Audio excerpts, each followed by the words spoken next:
हाँ तो भैया कोई आखिरी ख्वाहिश है तो तुम बोल सकते हो। आज से 2 या 3 साल बाद मेरे बेटे को ज़ेनिन खानदान को बेचा जाएगा। उसे बचा सकते हो तो बचा लो। तुम मेगुमी फुशिगुरो हो ना? जानते हो तुम्हारे डैड ज़ेनिन खानदान से थे, जो जुजुत्सु जादूगरों का ताकतवर खानदान है। तुम्हारे डैड ने तुम्हें पालने के लिए खानदान को छोड़ा, और फुशिगुरो उन्होंने तुम्हें ज़ेनिन खानदान से बचाने के लिए हुकुम के इक्के की तरह बचा कर रखा था। तुम्हें गुस्सा आ रहा होगा ना? हाँ मुझे गुस्सा आ रहा था, क्योंकि वो सफेद बालों वाला इस बात को मजाक में ले रहा था। लेकिन उस वक्त उस अजीब से आदमी ने मुझे ज़ेनिन खानदान को बिकने नहीं दिया था। एग्जीक्यूशन पूरी तरह सीक्रेटली होगा? बिल्कुल भी नहीं। लेकिन वो लड़का पहले ही इसके लिए मान गया है।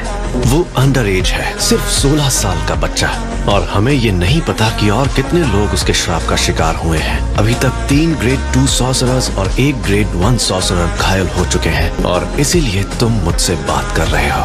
शायद तुम ये बात भूल चुके हो। तुम इसकी जिम्मेदारी ले रहे हो? बिल्कुल, यूता ओकोत्सु अब जुजुत्सु हाई की जिम्मेदारी है। कुत्सु को तुम्हारे हवाले किया था। अब तुम्हारे पास कोई बहाना नहीं बचा है सातोरू कोजो। मैं कोई बहाने नहीं बनाने वाला था। तुम यहाँ भी मजाक कर रहे हो? अगर रिका ओरिमोटो बेकाबू हो जाती, पूरे शहर को तबाह कर सकती थी। मैं अपनी जान पर खेलकर भी ऐसा होने से रोकता।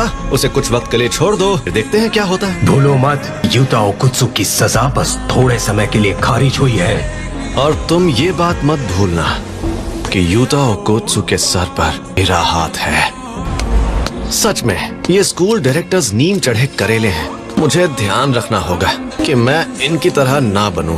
इन्हें समझ नहीं आता क्या? किसी को भी यंग लोगों से उनकी जवानी छीनने का हक नहीं है। किसी को भी ये हक नहीं है। वहाँ जो शक्ति थी वो अव्वल दर्जे की थी, और उन्हें बचाने के लिए जो शायद जिंदा भी ना हो, तुमने फर्स्ट ईयर वालों को भेज दिया। को तो बिल्कुल नहीं भेजना था। मैंने हमारे सीनियर्स से बहस करके जबरदस्ती उसकी मौत की सजा टलवाई थी, और जिन सीनियर्स को इस बात से दिक्कत थी, वे ना होने और उस शक्ति के हमले का फायदा उठाया और धोखे से यूजी को खत्म करवा दिया। तुम इसे कुछ ज्यादा ही पसंद करते थे। वो इसलिए क्योंकि मैं अच्छा इंसान हूँ और अपने स्टूडेंट्स की फिक्र करता हूँ। मेरे सारे स्टूडेंट्स काबिल हैं, खासकर 3rd ईयर का हाकारी और 2nd ईयर का ओकोत्सु। वो एक दिन मेरे जैसे भी बन सकते हैं, और यूजी भी उनके जैसा ही था। तो क्या तुम लोग यहीं बैठे रहोगे? जी शांत हो जाओ।